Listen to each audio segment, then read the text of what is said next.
पवित्र साउंटा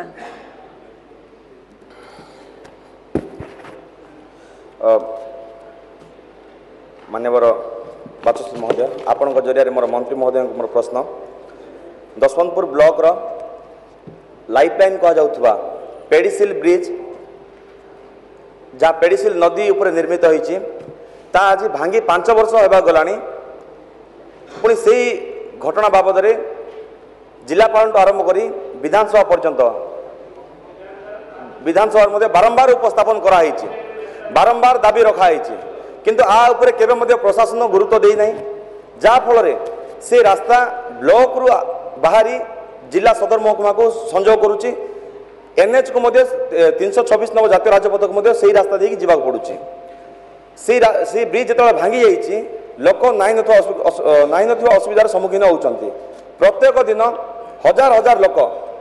जिला चिकित्सालय को जातु कोर्ट को जातु कि निजर आवश्यक कम बाहर को जावाई से रास्ता उपर निर्भरशील हेले विगत दिन जो भांगी जाइए कांग्रेस सरकार जहाँ 25,000 तैयारी करथिला जो ब्रिज टाको से ब्रिज रे वर्तमान निर्भरशील अंचलवासी मो प्रश्न माननीय बाचस्पति महोदय विगत सरकार समय रे से कॉन्ट्रैक्टर एवं बीजेडी सरकार रो मधुचंद्रिका रे से कामर निर्माण करा जायतिला 3 कोटी 18 लाख टंका रे निर्मित से कामटा 2 जनकर मधुचंद्रिका रे से टंका आत्मसात हेबा फल रे आज ता भांगी रुजी जाइछि आज ता उपरे कोनसर कार्यानुष्ठान निया जाय नहीं तेणु माननीय मंत्री अनुग्रह करिवे कि तार यथाशीघ्र करने सहित से रास्ता को करिवे एवं जो कॉन्ट्रैक्टर एवं से विभाग अधिकारी जो माने संपृक्त थिले तांको उपरे कार्यानुष्ठान नेबे कि माननीय मंत्री माननीय बाचस्पति महोदय माननीय विधायक लक्ष्मीपुर जहाँ कहिचंती निश्चित भाव में एक गंभीर विषय मु आशा करी जे से बाबद रे पूरा डिटेल्स जहाँ